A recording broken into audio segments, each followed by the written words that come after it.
10ലും 12ലും പഠിക്കുന്ന തന്റെ പുത്രന്മാരെ വിളിച്ച് പിതാവ് പറയുന്നു, നിങ്ങൾ ഡിസ്റ്റിങ്ഷനോടുകൂടി പരീക്ഷ പാസ്സായാൽ ഞാനൊരു മൊബൈൽ ഫോൺ സമ്മാനം തരാമെന്ന്. രണ്ടുപേരും ഡിസ്റ്റിങ്ഷനോടുകൂടി പരീക്ഷ പാസ്സാവുന്നു. ഒരു ഫോൺ മാത്രം വാങ്ങാൻ പ്രാപ്തിയുള്ള പിതാവ് അവരെ വിളിച്ച് ചോദിക്കുന്നു, നിങ്ങൾ തന്നെ പറ ഞാൻ ഇത് ആർക്ക് കൊടുക്കണമെന്ന്. ഉചിതമായ തീരുമാനം അച്ഛൻ എടുക്കൂ എന്ന് പറഞ്ഞ് രണ്ടുപേരും അച്ഛന് വിടുന്നു. ഏറ്റവും കൂടുതൽ നന്നായി ഇത് ഉപയോഗിക്കുക മൂത്ത പുത്രനായിരിക്കും. അവന് കുറച്ചും കൂടെ ഒരു പക്വതയുണ്ട് ഇത് ഉപയോഗിക്കാൻ എന്ന് മനസ്സിലാക്കി അത് മൂത്ത പുത്രന് കൊടുക്കുന്നു. ഇളയ പുത്രൻ അത് അംഗീകരിക്കുന്നു. എല്ലാവരും ഹാപ്പി ആയില്ലേ?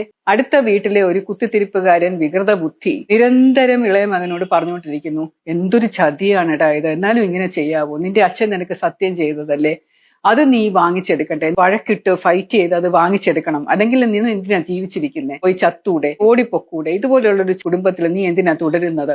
അവനോട് മാത്രമല്ല നാട്ടിലുള്ള സകലരോടും ഇത് പറഞ്ഞു നടക്കുന്നു. ഇതുപോലെയാണ് ഇപ്പോഴത്തെ ചില മാപ്രകൾ ചെയ്യുന്നത്.